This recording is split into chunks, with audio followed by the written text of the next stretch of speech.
నమస్తే, welcome to our channel. నేను పద్మిని. ప్రస్తుతంతో పాటు సోషల్ యాక్టివిస్ట్ కృష్ణ కుమారి గారు ఉన్నారు. మాట్లాడదాం. మేడం నమస్తే. మేడం, సమంత అసలు ఎప్పుడు తను ఏం మాట్లాడినా అది చాలా హాట్ టాపిక్ గానే మారుతుంది. రీసెంట్ గా తన ఏదైతే సిరీస్ ఉందో ఆ సిరీస్ ప్రమోషన్స్ లో భాగంగా వరుణ్ ధవన్ కి ఇచ్చినటువంటి ఇంటర్వ్యూలో తన ఒక కమెంట్ ని చేశారు. చాలా ఆసక్తికరమైన కమెంట్. అయితే ఇది డెఫినెట్ గా ఇట్లా మాట్లాడుకోవాలి అందరూ. ఆ సిరీస్ గురించి దానికి హైప్ రావాలి అనే ఉద్దేశంతో ఇచ్చినటువంటి కమెంట్. అయితే ఈ కమెంట్ చేయడానికి గల కారణం డెఫినెట్ గా ఆ సిరీస్ కి ఎంతో కొంత హైప్ రావడం కోసం చేశారు అనేది సుస్పష్టం. అందులో ఎటువంటి సందేహం లేదు. ఇంతకా కమెంట్ ఏంటి అంటే, మీరు దీనికి ఇంత అవసరం లేదు అనుకున్న దానికి ఇంకా ఎక్కువ ఖర్చు పెట్టి సందర్భాలు ఏమైనా ఉన్నాయి? ఖర్చు పెట్టిన రెడిక్యులస్ ఖర్చులు ఏమైనా ఉన్నాయా అని అంటే, నా మాజీ భర్తకి నేను గిఫ్ట్లు ఇవ్వటం విషయంలో నేను రెడిక్యులస్ గానే ఖర్చు పెట్టాను అన్న రీతిలో ఆవిడ మాట్లాడటం జరిగింది. ఎట్లా అర్థం చేసుకోవచ్చు దీన్ని? సమంత మానసిక పరిస్థితి కనిపిస్తుంది ఇందులో. ఎలా? గతం గతహ అనుకోవాలి. విడాకులు బాధాకరమే, అందులో డౌటే లేదు. గెట్ ఆన్ అవ్వలేదు అనుకోవాలా? అవలా. చైతు ఎప్పుడు మాట్లాడిన సందర్భమే లేదు ఇప్పటిదాకా.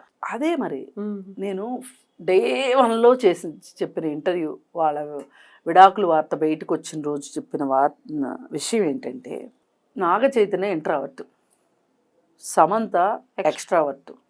ఒక ఇంట్రావర్ట్కి ఒక ఎక్స్ట్రావర్ట్కి కుదరటం అనేది కుదిరితే బ్రహ్మాండంగా ఉంటుంది. అలా ఉండి బాగున్న వాళ్ళు చాలా మంది ఉన్నారు. ఆపోజిట్ పోల్స్ అట్రాక్ట్స్ కదా. అవును, కానీ కొన్నిసార్లు ఆకర్షించుకుంటాయి, వికర్షిస్తాయి అని ఉంది. వికర్షిస్తాయి కూడానా? ఉంది. భిన్న ధృవాల మధ్య ఆకర్షణ వికర్షణ ఉంటుంది. వికర్షణ కదా, కరెక్ట్. అందుకని ఏంటంటే అతను మాట్లాడు. అతనే కాదండి, ఇక్కడ కొంచెం మగవాళ్ళ మనస్తత్వం, ఆడవాళ్ళ మనస్తత్వం గురించి కూడా మాట్లాడుకోవాలి. మగవాళ్ళ బ్రెయిన్ ఎక్కువగా లాజిక్కి ఉంటుంది, ఆడవాళ్ళ బ్రెయిన్ ఎమోషనల్గా ఉంటుంది. డెఫినెట్లీ. ఇక్కడ సమంత అని ఎమోషనే నడిపిస్తుంది, నాగ చైతన్యాన్ని లాజిక్ నడిపిస్తుంది. లాజిక్ ఏంటి?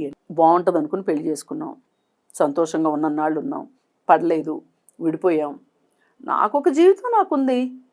మొన్న ఈ మధ్య ఇంటర్వ్యూలో కూడా అతను ఒక మాట చెప్పాడు, ఏం కోరుకుంటున్నావు నువ్వు ఇంటి నుంచి అంటే, సుఖంగా సంతోషంగా పిల్లా పాపలతోటి హ్యాపీగా ఉండాలనుకుంటున్నాను అని నాగ చైతన్య చెప్పాడు. ఎక్కడో నాగ చైతన్యకి సమంత ఈ ఎక్స్ట్రావర్ట్ వరల్డ్ నచ్చలేదు. ఎక్స్ట్రావర్ట్ అంటే మీనింగు మాట్లాడటం వరకే కాదు, చేసే పనులు కూడా ఎక్స్ట్రావర్ట్గా ఉంటాయి సమంతవి. బబ్లీగా, ఎక్స్ప్రెసివ్గా, బోల్డ్గా. మరి నాగ చైతన్యం ఎలా ఉంటాయి? గుంబనంగా, ఎవరికి అర్థం కాకుండా, అర్థమయ్యి అర్థం కాకుండా ఉంటాయి. ఎక్కడన్నా మాట్లాడినా, ఇంతమంది హీరోలు మాట్లాడుతూ ఏ మీటింగుల్లో అయినా ఎక్కడైనా సరే మాట్లాడుతూ దొరికిపోయిన సందర్భాలు బోల్డ్. కానీ నాగ చైతన్య ఎప్పుడు, నాగార్జున కూడా దొరుకుతాడు కానీ నాగ చైతన్య దొరకడు. అంటే అలా దొరకకుండా ఉండడం గొప్పతనమని కాదు నా ఉద్దేశం, అది అతని తత్వం. డెఫినెట్లీ అతని తత్వానికి ఇంత ఎక్స్ట్రావర్ట్ ప్రపంచాన్ని అతను ఇంత ఏమనాలి, ఒక చైతన్యం. సమంత అంటేనే ఒక చైతన్యం, సమంత అంటేనే ఒక కడలి తరంగం. మరి అతనేంటి, నిశ్శబ్దంగా సముద్రాన్ని చూస్తూ సంతోషించే వ్యక్తి. ఈమె జలపాతంలో జారే మనిషి. కానీ ఆ జలపాతాన్ని చూస్తూ సంతోషించగలిగే తత్వం నాగ చైతన్యకు ఉన్నట్లయితే సూట్ అయ్యేది. ఎక్కడో అతను మనసు మార్చుకోమని చెప్పను. ఇప్పుడు నచ్చలేదు అని చెప్పి మనం విండో షాపింగ్ని మార్చుకోవచ్చు. ఇది నచ్చలేదు, అది నచ్చలేదు, అది నచ్చలేదు, ఇది నచ్చలేదు, ఇవాళ అసలు ఈ షాపింగే వద్దు అని రేపొద్దు మళ్ళీ షాపింగ్ మొదలెట్టి మళ్ళీ చూసుకోవచ్చు. కానీ జీవితాలు అలా కాదు, ఎక్స్పెషల్లీ భారతదేశపు జీవితాలు అలా కాదు, వెంటాడతాయి. ఈ రోజుకి సమంతని తన పాత జీవితం వెంటాడుతుంది. అక్కడే పురుషులకి స్త్రీలకి ఉన్న తారతమ్యం అదే. సమాజం ఇద్దరిని వేరు వేరు దృష్టిలతో చూస్తుంది. అందుకని ఏంటంటే ఈ ఫ్రస్ట్రేషన్ అంతా సమంతకు అర్థమైంది ఈ 2 ఏళ్లలో. తనని ఏ విధంగా తొక్కేశారో, ఏ విధంగా తను ఉక్రోషపడుతుందో, ఏ విధంగా బాధపడుతుందో, ఏ విధంగా తనని ట్రోల్ చేశారో అన్నీ చూసింది. సాక్షాత్తు సినిమా ఆడితే హీరో ప్రతిభ అంటారు, పోతే హీరోయిన్ తప్పు అంటారు. అదేదో శాకుంతలం సినిమా పోయింది, దానికి అసలు అమ్మాయి ఆ సినిమాకి హీరోయిన్గా ఎట్లయింది, ముసలమొహం వచ్చేసింది, పీక్కుపోయింది, ప్రౌడా, ఎట్లా పనికి వస్తుంది. ఎన్ని కామెంట్స్ చేశాడు కదా ఒక పెద్ద ఆయన, చెవులు చుట్టూ జుట్టుండే ఆయన కామెంట్ చేశాడు. ఆమె ఏమన్నదంటే కొంతమందికి చెవుల దగ్గర జుట్టుండేవాళ్ళు అని ఆమె ప్రస్తావించి రియాక్ట్ అయ్యారు ఆవిడ.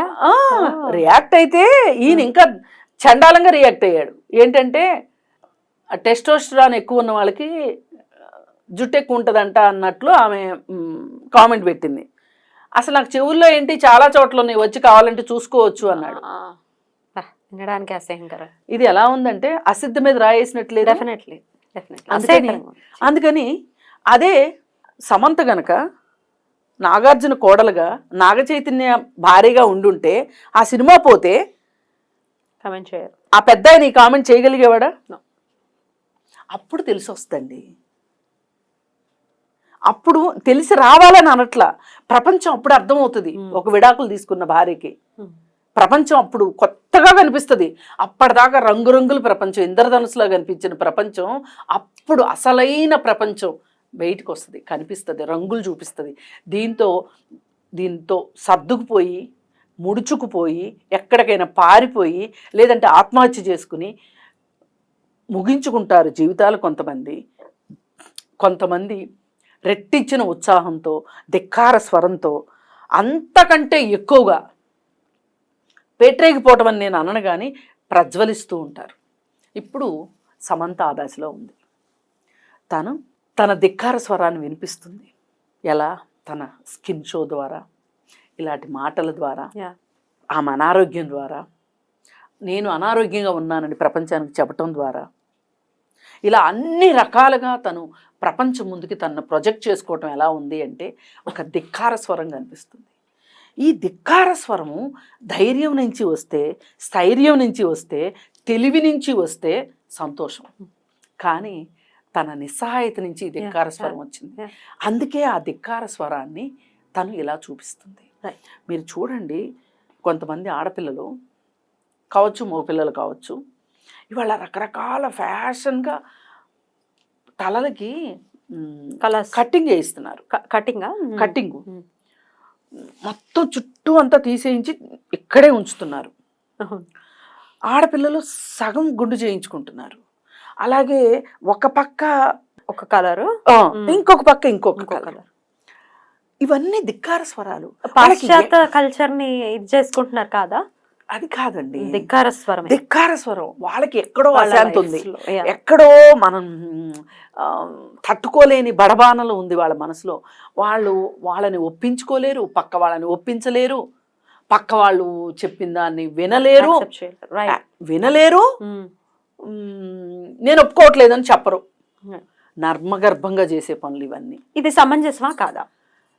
ఇప్పుడు సమంత కమెంట్స్ కానీ ఇట్లాంటి యాటిట్యూడ్తో ఉండడం, ఇది వాళ్ళకే నష్టం. అదే అడుగుతాను. అటు తిరిగి ఇటు తిరిగి సమంజసమా కాదనేది మన ప్రశ్న కాదు. తప్ప ఒప్పు అనేది కూడా జడ్జ్ చేయడానికి మనం కరెక్ట్ కాదు. కానీ దీనివల్ల ఎవ్వరు ఏం చేసినా కనీసంలో కనీసం వారికి నష్టం లేకుండా చూసుకోవాలి. ఆ తర్వాత పక్క వారికి నష్టం లేకుండా చూసుకోవాలి. ఒక మనిషి జీవితానికి అర్థం ఏంటి? ఒక పుట్టుకకు అర్థం ఏంటి? నువ్వు సంతోషంగా ఉండు, నీ పక్క వాళ్ళని సంతోషంగా ఉంచు. వాళ్ళ వల్ల నువ్వు సంతోషంగా ఉండు, నీ వల్ల వాళ్ళని సంతోషంగా ఉంచు. మనిషికి ఇంతకంటే పరమార్థం ఏమైనా ఉందేమో చెప్పండి. చదువుకున్నారా, చదువుకోలేదా, పెద్ద పెద్ద కిలిమంజారోలు ఎక్కారా లేదా, హిమాలయాలు ఎక్కారా దిగారా, ఇవి కాదు నా దృష్టిలో. నోబెల్ ప్రైజ్లు వచ్చినాయా, లేదు అనుకుంటే ఆస్కార్ అవార్డులు వచ్చినాయి, ఇవి కాదు.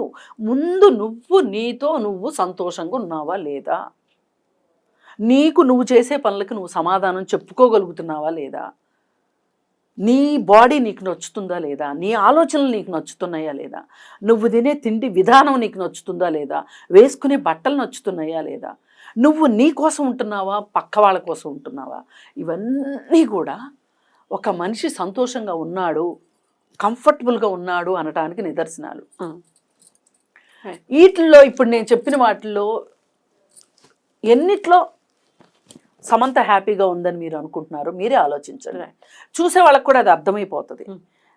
ఇప్పుడు ఈ స్టేట్మెంట్ వల్ల సమంత కొత్తగా ప్రపంచానికి చెప్పింది ఏంటి అంటే, అతను పెళ్లి చేసుకుంటున్నాడు కాబట్టి ఈమెకు ఉడుకుమొత్తనం వచ్చేసింది, నా జీవితం ఇలా ఎడారైపోయింది, ఒంటరైపోయింది, నువ్వు బాగానే తోడెత్తుకున్నావు, నువ్వు జీవితంలో సెటిల్ అవుతున్నావు అనే ఒక ఉడుకుమూత్తనం కనిపిస్తుంది.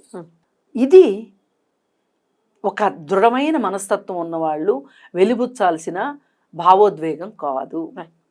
నువ్వు నీకు అక్కర్లా ఇంకొక తోడక్కర్లా, ఇంకొక పెళ్ళి అక్కర్లా, ఏం అక్కర్లా, నీతో నువ్వు హ్యాపీగా ఉంటే నువ్వు జగజ్జేతగా ఉండగలుగుతావు. అలా ఉండాలని నేను సమంతను కోరుకుంటున్నాను. అప్పుడు ఇలాంటి కామెంట్స్ చేయాల్సిన అవసరం లేదు. అలాగే కొంతమంది నువ్వు ఇండస్ట్రీకి పనికిరావు, ముసల్దాని అయిపోయావు అంటే దానికోసం నువ్వు ఇంకంత యంగ్గా ఉండేలాగా ఎక్స్పోజింగ్ చేసి చేయాల్సిన అవసరం కూడా నీకు లేదు. ఎవరి కోసం నువ్వు బతకట్లా, నీ కోసం నువ్వు బతుకుతున్నావు. నీ వల్ల నలుగురు బతకాలనుకో, అప్పుడు నీ జీవితానికి ఒక అర్థం ఉంటుంది. లేకపోతే ఇలాగే ఉంటుంది, నీ ఆరోగ్యం పాడవుతుంది, నీ కెరీర్ పాడైంది ఒక రకంగా. అసలు ఎలాంటి మంచి మంచి సినిమాలు ఉన్నాయి, ఎంత నటనకి స్కోప్ ఉన్న సినిమాలు ఉన్నాయి.